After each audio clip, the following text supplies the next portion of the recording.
I'm Nat. I've got the power. I'm a director at Hornet, as Max said, and that's as of December of last year, full pandemic. It's been a crazy year, so we've got a lot to talk about. And I work, these are some of the things we made in the past year. I'll sell. And I work here. Hornet is a studio based in Soho in Manhattan, and that used to be my desk right there. But I haven't been there in so long. This is where I work now. And that's my coworker. And which is nice because my partner sits across from me, so whenever you're, self-doubt, he stops it in his tracks. So yeah, home office.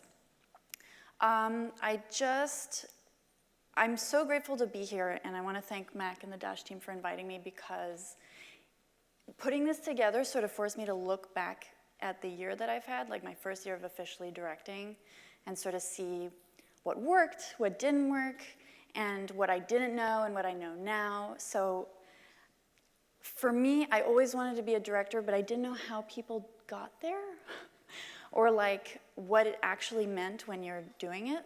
So I want to just talk about, I want to like lift the, oh God, I knew I would get the expression wrong. Look under the hood. I don't know anything about cars, though. But I just wanted to be less mysterious, because for me it was like, what do they do? I don't understand. So yeah, I'm going to just quickly introduce myself, because we don't know each other, and how I became a director, and then quickly talk about like super technical what a general average job looks like for me, from like pitch to delivery, just the steps, because those are things I didn't know that I would have liked to know. So, and then afterwards I'll go through specific jobs, just so we can talk about like decisions that were made and why and all that beautiful stuff. So, oh, it was animating. So that was animated in Loom, by the way. I don't know if you guys know that software, but it's very nice. That's my papa. I grew up in New York on 88th Street, and this is how I went to school every day, with me and my sister in there and another sister over there. I had 6 people in the house, including me, 6 cats, 2-bedroom. It was a whole thing. And, I should say a few more things. Oh yeah, my family's French. I don't know if that's relevant, but some French, I grew up reading Belgian comics, and I think it influences me. And sometimes it's useful on a client call. So my school is very academic, and they were like, oh, you want to be an artist? And my advisor was like, you're not going to get a job. And I was like, I'm going to art school. So I went to SVA. And it was all on paper, and this was like 2009, and I graduated in 2014, and it was all on paper, and I loved it. It was so romantic. I had paper cuts everywhere. I had Mario Manhavar, I don't know if anybody knows that guy, but he came out of Disney, and he would walk around, and he'd be like, I can't hear you flipping, and it was like boot camp. My favorite exercise ever, we come into class, we just put our bags down, he's like, all right, you have 45 minutes, you have to straight ahead, a toddler walking down the stairs, go. And I'm like, yes, it was great. But the downside of that is when I had to make my thesis, I was like, ooh, now I have to learn software, and that was hard for me. So I was behind, I didn't finish in time, which was a real bummer for my parents. And then, but the year after that, I was like, all right, let's finish this thing. So I did, and it was really hard, but the story meant a lot to me, because it's about me and my dad, and like how to make compromises, because you love each other. No one's perfect, but you sort of adjust. And, it's hard to look at now. We all have that from our student films. But it got me to festivals, which introduced me to people, and then those people told me about Hornet, and I didn't really know that I could do advertising. I thought it was like, features or television, and then I was like, oh crap, this is perfect for me, because then the jobs are like shorter, you have tons of different styles. Anyway, it was all good. So I applied to the internship. I was so nervous, I walked all the way from West Houston to 88th Street. I don't know if that means anything to you, but was not normal. So I got it, which was amazing. It's a small enough studio where I could sort of try everything, which meant a lot because then I knew that I wanted to do all those things. So like boarding, design, animating, cleanup, the whole jazz. And I had a mentor who was very patient with me, taught me Toon Boom, and now I love her, but before we were not friends.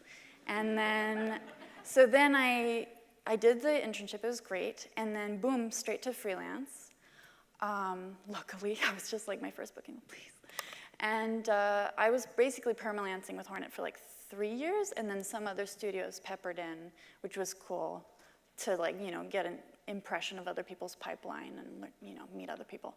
But then I got this existential crisis because as an animator, you know, you have a model sheet and you're drawing someone else's, I mean, sometimes you design, but it's based on a brief.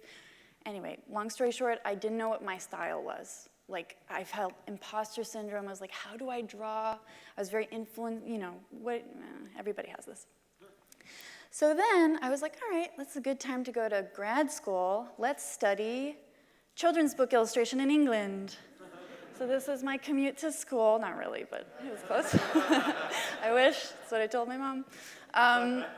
But yeah, so basically very random. No, not so random, but it was just a different way of writing a story and structuring it, and there were different rules. And it's like what Steve said yesterday, like being outside of your bubble, because animation is so like insular, so I needed to like hear what other bubbles were saying. And what was great is that after years of being on a Cintiq, boom, I was in my sketchbook. I was forced because the blank page is terrifying, but I loved it. I was painting. And then the biggest thing I learned that I wrote my dissertation on, because I was so like obsessed with like, what is my style? The biggest thing I learned is that the only way to honestly develop your own style is by drawing from observation like nuts. And then you're absorbing the visuals, and then you're purely putting it out without, I mean, you have influences from growing up, but that made me feel a little bit better, so I just did a lot of drawing. Yeah, so then I made a book for kids. It's called Incredible Jobs You've Probably Never Heard of. It was super fun to make. I wanted to do a nonfiction because I love the research part of it, and I was reading Mary Roach at the time and learning about corpse farming, and I was just obsessed with these weird jobs that like I want to do. So it's just about, you know, this is a professional apologizer, this is a professional mourner at a funeral if you don't have a lot of friends in your life, stuff like that. So that was super fun. And I get DMs from parents of children through Instagram showing me their kids reading books, and it's the coolest thing ever. So I love that. So yeah, so while I was there, I got a call from Hornet, and they were like, are you coming back? And so they offered me a full-time job. I was like, thank you. So I started full-time, did a bunch of this stuff. What's cool about Hornet is that they sort of respect you as an individual, as an artist, and they want to do this. So I felt like with every job, even, my responsibilities were doing that. So I was like animating, then I was leading and designing and boarding, and just sort of did that. So I learned a lot, and storyboarding with the directors there, I learned so much because it's really like you're two of you in a room figuring it out, and once they trust you more, there's more, you know, I could come up with some stuff, and it was just invaluable. So, yeah, so I just felt like I was ready to direct. I really wanted to do it, and I didn't know how to like, hey guys, let me try. So I sort of said that, and they heard me. But you know, testing someone out with a budget and everything is stressful and not responsible. So this came in. It was a campaign for Me Too. Oh God, what was it, 2018? Maybe earlier? Anyway. And it was, Hornet was gonna do it pro bono, so it was like the perfect opportunity for them to test me out. But it was also like, holy crap, this is so huge because they're testing me out. The creative freedom was big because there was no budget, and the story that I was illustrating to was just so huge. basically the campaign was a series of interviews with survivors focusing on the moment where they broke their silence. Huge. So, and it was beautiful. A lot of other studios did them, and we got to do one of them. And the interview that I got was from Daniela Contreras. And that's my interpretation of her as a 16-year-old when the attack happened, and her as an adult. She's an activist fighting for domestic workers' rights now. But in this interview, she's talking about when she was 16, she was taken advantage of because she was undocumented. And so we just had this recording of her just emptying her heart, and then it was like, all right, Nat, cut it up and make a storyboard, and you know, and I was just like, holy. And it was beautiful. It was very, very, obviously, but I can't describe to you how emotional the whole thing was. So I listened to her interview over and over, and I tried to find the parts that were crucial to the story. It had to be 2 minutes and 30 seconds. And because it's about silence, I noticed that she's not an actress, so there was so much hesitation and breath, and I chose those imperfect parts on purpose because I felt like they were the most emotional. It's like she's struggling to tell her story, and that's where, this is nice, but that's not what it's about, it's the audio. So choosing those bits was a very interesting experience for me. Right, so because it's so emotional, I just wanted to go straight to color with the thumbs to just sort of get a feeling of the emotional arc of the whole thing. I wanted to start gray, then at her pit, it's like darkness, and then when she finds her voice, there's a light inside her chest that grows, and then she can see what she can do about it, and then it ends in sort of this more positive palette. So here's like the illumination in her chest shows her that there are other women who have experienced this. And I wanted to focus a lot of it on the hands because when I was a kid and something bad happened, I just looked down in my hands, and I just felt like that was really, I think we all have done that. So I use that. Yeah, and I'm just obsessed with how emotionally expressive hands are. So it was just an opportunity to explore that. And here's more design. And now I'm just going to play it. Hola, mi nombre es Daniela Contreras y he sido víctima de acoso sexual. Me acordé porque tenía yo 16 años y que pues nunca lo había hablado y que ahora ese tema estaba sonando fuerte. Y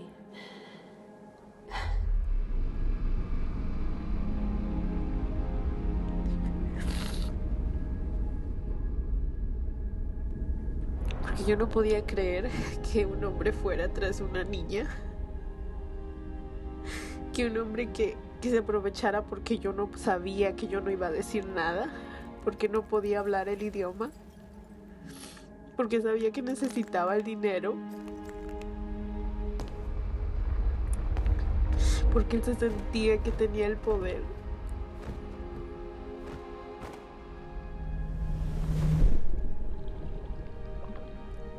Y por eso me mantuve callada.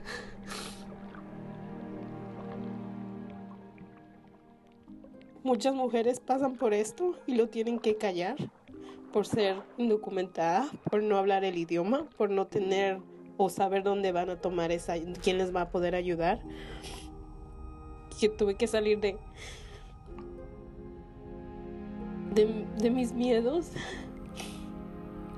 y era el momento de hablar, porque era tiempo de también hacerme justicia a la niña esa de 16 años, pero también a otras mujeres y no me arrepiento.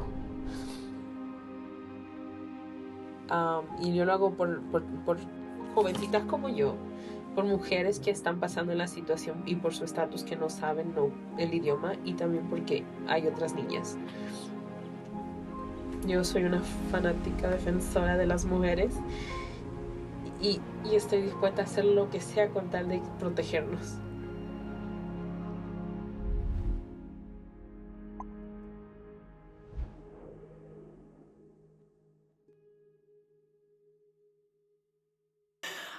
But yeah, so that, because the campaign was so big, you know, it helped me get attention, you know, because of the campaign. It screened at Sundance, and the reason I say this is because it gave Hornet validation to try me out again, and this time with a budget. And that happened when these fine folks contacted us, and I was like, oh my God, it's another heart-wrencher. Like, I'm going to be so sad all the time. But it was really beautiful also. And it's basically, the Leukemia and Lymphoma Society has like a bunch of services. The spot was to let people know what they can do once they hear the diagnosis, and like what kind of information they can get from the LLS, that they're not alone, that there's, yeah. So the different thing with this one is that it was going to be a script and an actor reading it. It wasn't like a real story. And coming off of Me Too, I was like, oh, that's hard to make it feel real. And at first, the agency did a first pass on the script, and I felt like I just wanted to try to do something different. So the client, they actually gave us a bunch of emails from patients and the family members of patients who were just thanking LLS for their services, and I just read all these transcripts to sort of try to see the common points of what people felt in different moments of like this experience, because you know, I'm just trying to be real about it. And so the biggest recurring thing is like the moment the diagnosis happens, they felt like their life was falling apart. Everything they thought was real is just like this. And so that inspired the artwork, and I wanted to start with the characters because that was the main focus. And it's the story is about a grown daughter who finds out that her mother has the diagnosis. So I wanted to have an emotional arc in their design, you know, outside of the environment. So here they're whole, and once they hear the diagnosis, things are just coming apart. The color shapes the line, and then at the point where they just cannot see the future, this is how they look. And then when they start to get more information, they see a path ahead of them, and they're coming back together, but they'll never be the same. So they're not quite fully formed, but there's hope there. So, and I really wanted to push, they don't have facial expressions because I wanted to convey that feeling of like when you are so sad you feel numb. I just felt like if there was no expression on the face, there's just like a weird tension. And if I did the expression in the environment, everything outside of them, rather than here, it just did something interesting for me. So these are some of the style frames. And I had time with this one, which, you know, you don't ever get that. I had time I think I had 2 weeks to design the whole thing. So here's the emotional arc of the style frames. Things start to come apart. And then here, when she finds LLS, she finds her footing, and it illuminates the next steps. And I wanted them, because their relationship is so important, to have like this, I wanted them to interlock. This is sort of bad quality, but you'll see. Hopefully this one plays okay. When the doctor told us about my mom's diagnosis, I was in shock. All I could think was, my mother has cancer. The thought of what was going to happen to her and our family, it made me feel so helpless. And then a friend recommended I call the Leukemia and Lymphoma Society. I spoke to Grace from LLS, who took the time to answer my questions about the disease, treatment options, and the resources to help with cancer-related expenses. She was patient and so supportive. Her compassion made us feel whole again. Today, I'm calling Grace to let her know my mom is beating cancer. And now, once in a while, I was getting directing jobs, and they just felt I needed one more to be announced. So I'll talk about that later, but I think now is a good time to just sort of go through what it looks like for me now, you know, when you get a job. So first, you get the inquiry. Hornet will be contacted by an agency or a client directly, usually an agency, and they either know what they want and they ask for a director, or they show a mood board and Hornet suggests the director who would be a good fit. And then sometimes a little bit of both, like there's one of their directors work on their mood board, so they're like, okay. So, so that's how that happens. Yep, I said that. So then, intake call. So this is important for me to get more information than the brief, because a lot of times, you know, clients are different, briefs are different, and I want to get a sense of how much I can expand, like go beyond the creative that's already been figured out, if there's creative at all. So you just meet with them, and I just ask a million questions.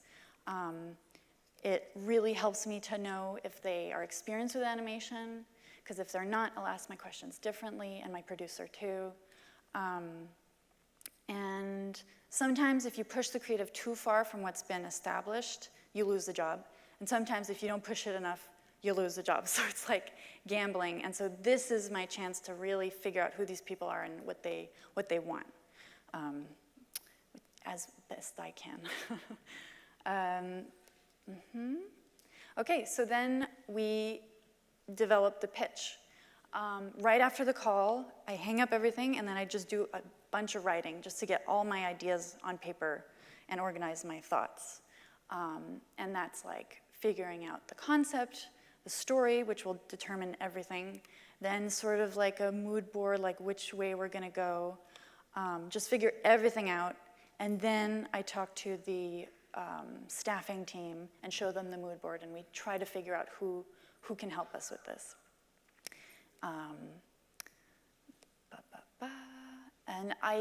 And because I am an animator first, I'm very controlling about doing the boards myself for now. And one reason is because it helps me figure out if something's gonna work just by drawing it out myself. And another reason is a lot of the transitions I like to do now are dependent of like the design that needs to be figured out at the board stage. So like I might as well do it.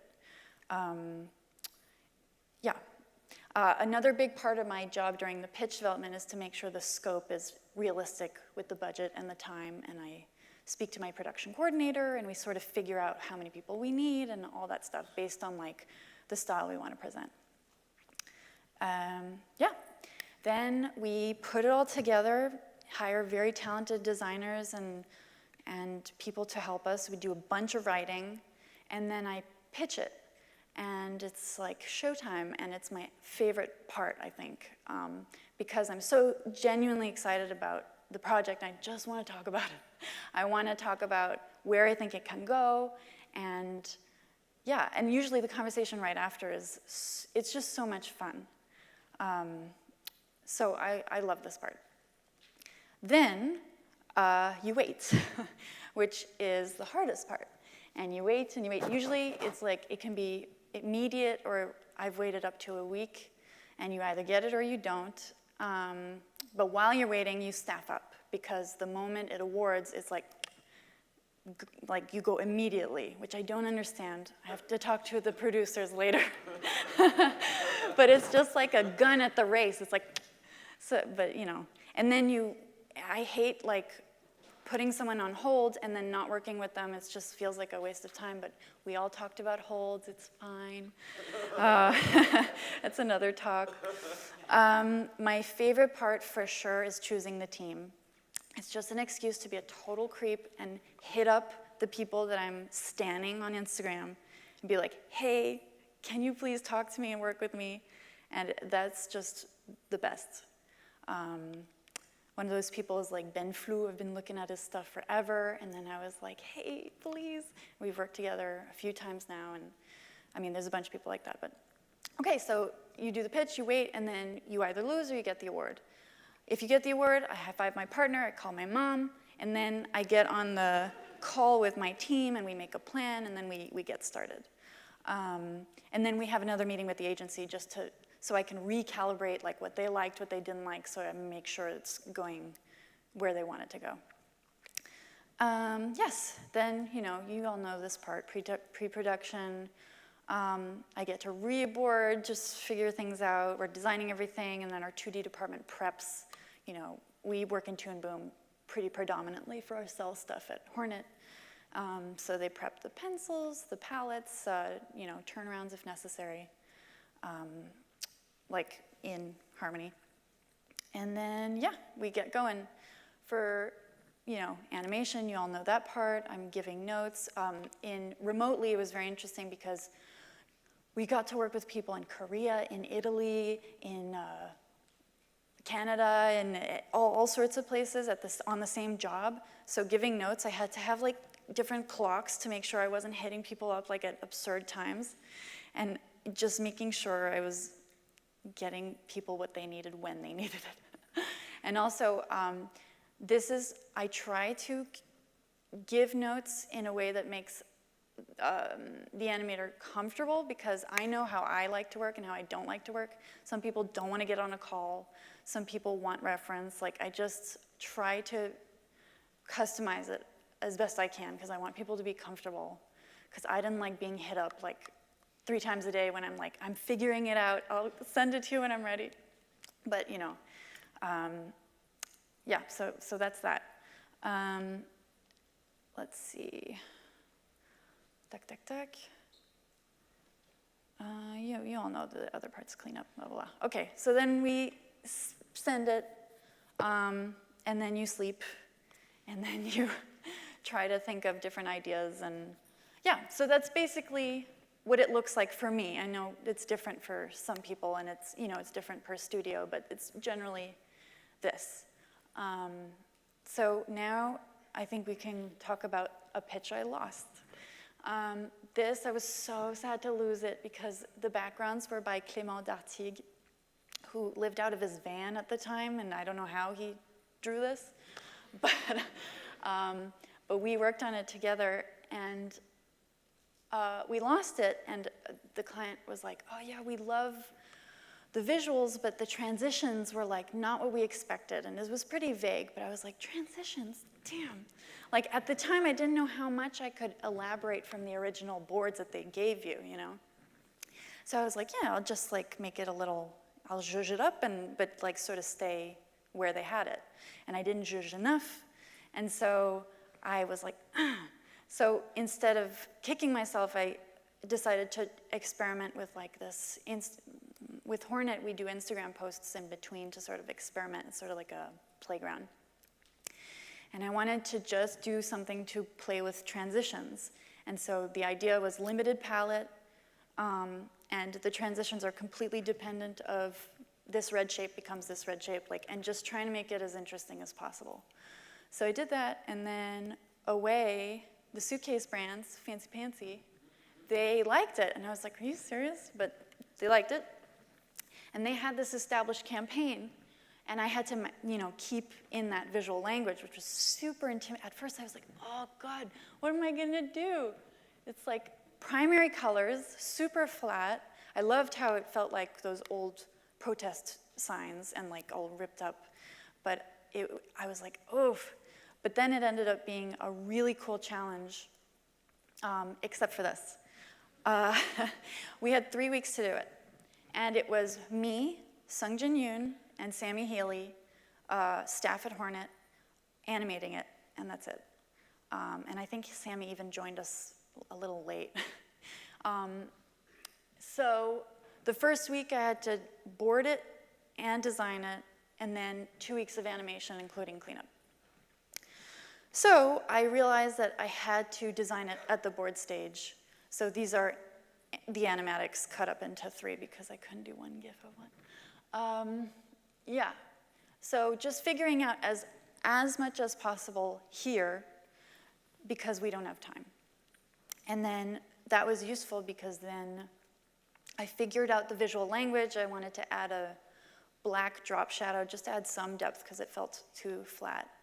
And then I figured it out, and then I showed it to Sungjin, and then he killed it. He's like cleaning up the boards based on these rules that we sort of set up, and we split the design work that way, and he saved my life. And then, yeah, so this is just an example of like the animatic versus the final. I just want to show how close it is, because when I do animatics, I like to animate it, kind of. I mean, a lot of animators who direct do this, but I just thought it was worth sharing. And this shot I did in cell when I absolutely could have, you know, moved shapes around, but that I did on purpose, even though that was stupid, because I just love the imperfections. Like when this rotation happens, it's kind of wobbly and weird, and I liked that, and I was dumb, but I like how it looks. So this is an example of how, I was like, how do I direct someone else to animate a transition? And we figured it out, and I know Sungjin very well, we're like pals. So I sort of circled the shapes that I wanted to become the other shapes. So the idea is that this bottom of the white glove and the wrist rotates and becomes the white background and the wall. And then the rest of the transition came from there. So the red stripe becomes the key, and then I don't know if you can see, but the thumb, the blue thumb, is actually the negative space between these fingers. And so I just want it to feel like, oh, that happened, and I don't really know how it happened, and we're moving on, because that way it's not distracting from the story, and it's just also super fun for me to figure out. So this worked to direct that sort of thing. And then sometimes he would suggest something that was way cooler than I had in mind, and then I'm like, oh yeah, awesome, and then let's move on. It was just so, so he animated this part, one of my favorite shots.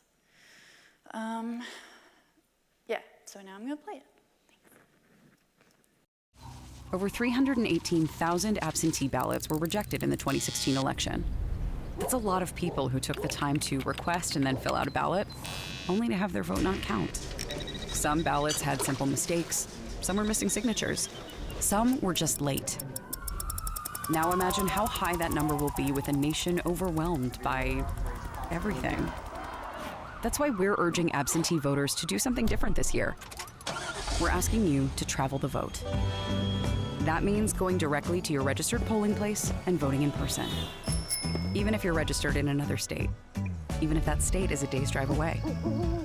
This may seem like a huge ordeal, and it is, but this is the election of the century. It needs your vote more than anything has ever needed your vote in the history of you voting for things. So let's hit the road in the name of democracy. It could be the most important trip you'll ever take.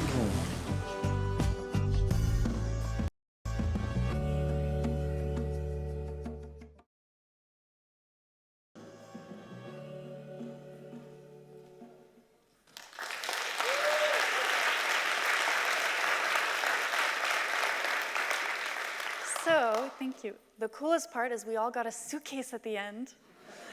And that I used it to come here. It's changed my life. And they're not paying me. I'm just very excited. So then after that, Hornet felt that this one that came in was a good fit for me. And it was for Hoosier Lottery. And I was like, yes, I can do. So character design is my first love.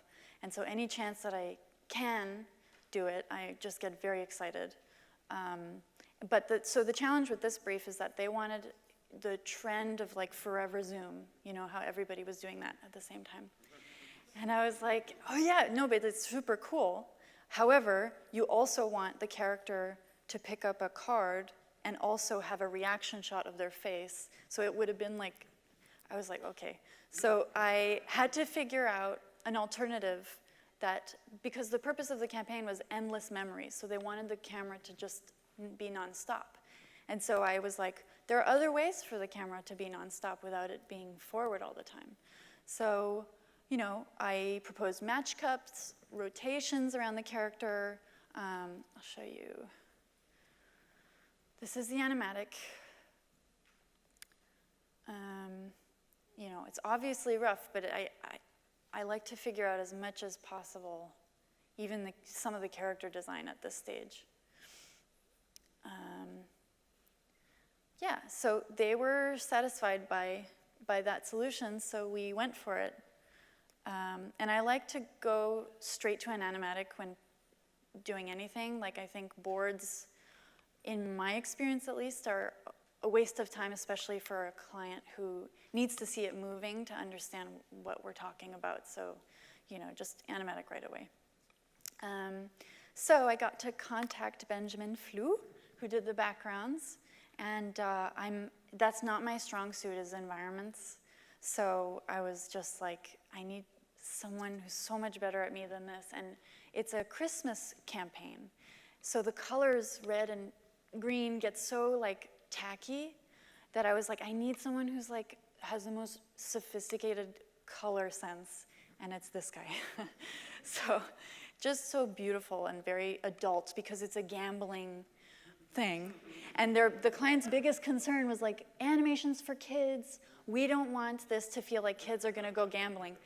So, and I always want to herald like, no, animations for grown-ups too. Like, so I always use the S word, like it'll be sophisticated, it'll be sophisticated. But, so yeah, so that was part of the conversation with the agency.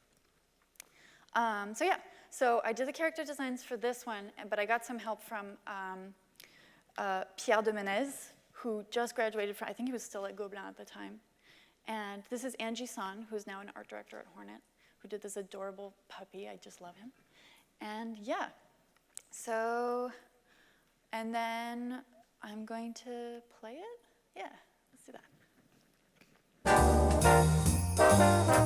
No matter how you're gathering, gifting, or giving thanks, the holidays are about making memories, and the best ones are made from scratch. So give the gift of holiday scratch-offs from the Hoosier Lottery this season, with multiple ways to play and chances to win up to $100,000. They're ready to make some fun you'll remember for years to come. The Hoosier Lottery. Imagine that. All right, Mutual of Omaha. This is another one that came in, and this client was super, super transparent about not knowing the animation process. So they were absolutely lovely, and with our production team, and we just curated it so that every posting was like, this is the stage we're at, these are the notes that we're looking for, this is what we're going to do next. And just explaining, we even like, Des Stavrakos, who's the head of production at Hornet, put together a PDF explaining the 2D process, so we walk through that, and it's just been a really helpful tool just so everybody knows what we're all agreeing to. So yes, these are the animatics. It was 3 15s, yeah. And so the campaign was, Mutual of Omaha is an insurance company. They do life insurance for older adults, and they've been around for ages. So it was like a big anniversary campaign, and in the 70s they had this nature show, totally random, but they just had this, you know, David Attenborough style nature show that they sponsored on the weekends, and then on Monday you'd have a Mutual of Omaha agent knock on your door and say, hey, did you see our show? By the way, do you need insurance? So I learned a lot about them. So basically they wanted to marry that legacy with your personal kingdom, like your home, your family, that's your kingdom. So there's the wild kingdom versus your kingdom, and just marrying those two. And that creative was so exciting to me, but I felt like there was just a little thing missing to give a reason for that transition to happen. And so it was pretty simple, but each one has like a trigger. Each one has an animal that sort of, at first, you think it's a wild animal, and then it takes you out of your imagination and into where the space you've been in all along. So like the waterfall was actually the sink all along, and that sort of thing. It's like misdirect. So yeah, it's important for me, even though they're 15s, for the moments with the families, they're like micro moments, so like the acting is specific so that it feels like you're watching a snippet of a bigger story, like they're real characters. Like in the dining room one, the dad like spills on his shirt, and the grandfather and the grandson are like, check this guy. Like it's just, you're sort of building these little dynamics, even though you have like 8 seconds. And I love doing that. And Sammy Healy at Hornet led this one, and she specifies in those, like, in giving characters personality, even though they're like on the screen like that. So, let's see. Oh yeah, and if a client is not used to animation, there's like a language barrier, so it helps to like, I found that it helps to give like a spectrum to explain what style, what it means to say graphic or illustrative, and just show them different options on a scale so they can just choose the one that feels right for them. And they ended up choosing Anna Bronze over here. And this is Stevie Lewis, and this is Ben Flou. Yeah, so this is the transition for each film. The waterfall becomes the fish on the plate, becomes the kitchen scene, and so on. And I thought that if the time of day changed, then it would be clear that it's your imagination that you're in the wild. Like this is a night scene with the panther, and then you have that shift. And this is a hot safari, this is a hot savanna moment, and then you're at like a cool sunset. So, oh my God, please play.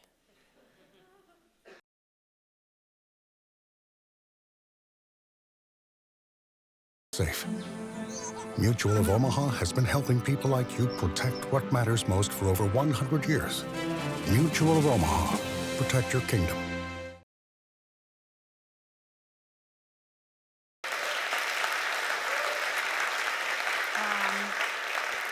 So all that gorgeous animation in the background was Eric Righetti. He's like a legend. So yeah.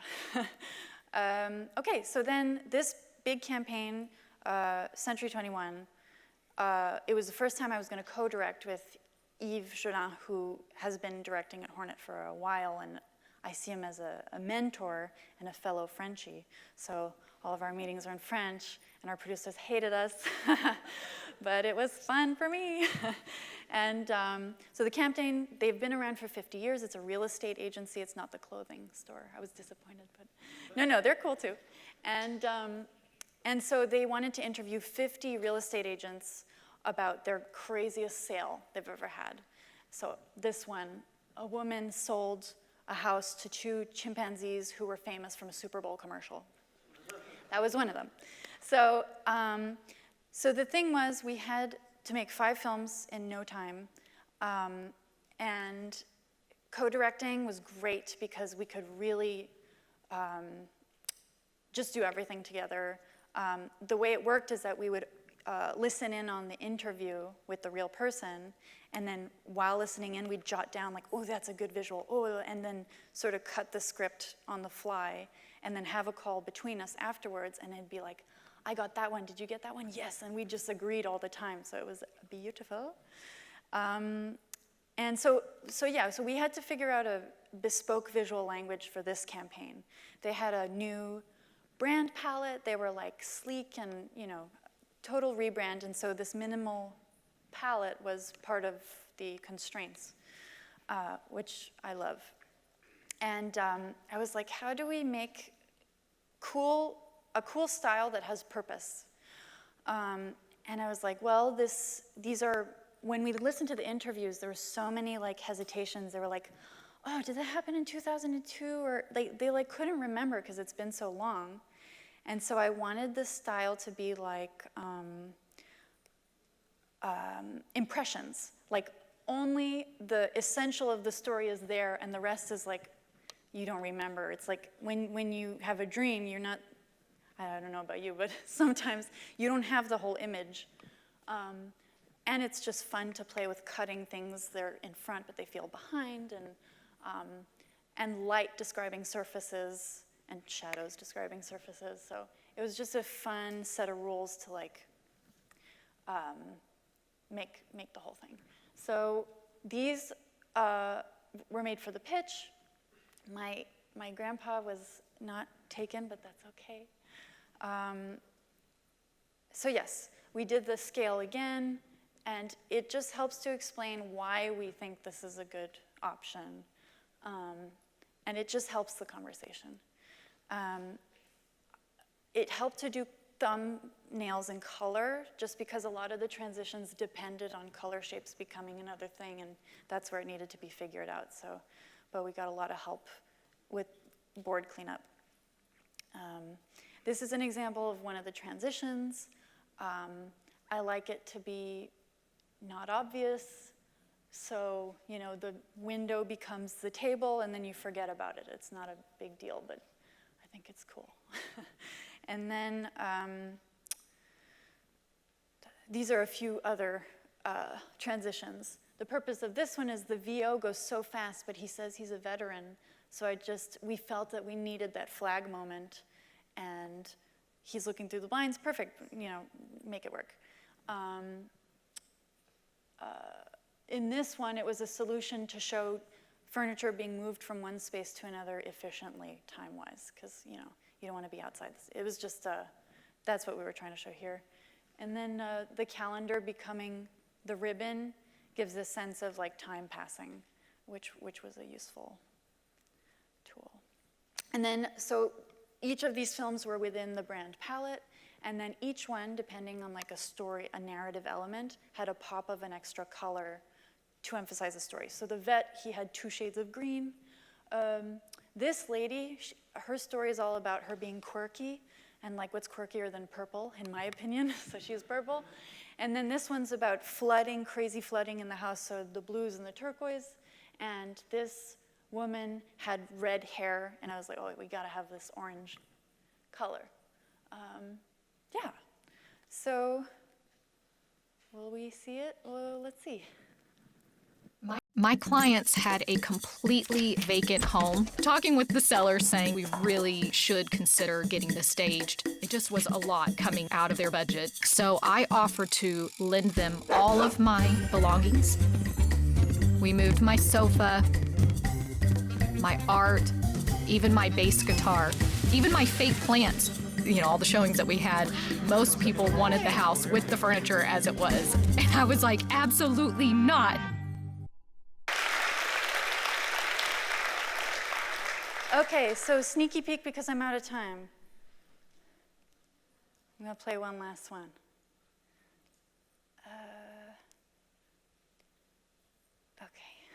Wake up your digestion with organic roasted dandelion root tea from Traditional Medicinals. And feel uplifted with the help of medicinal grade herbs. Because good digestion is our secret to a great day.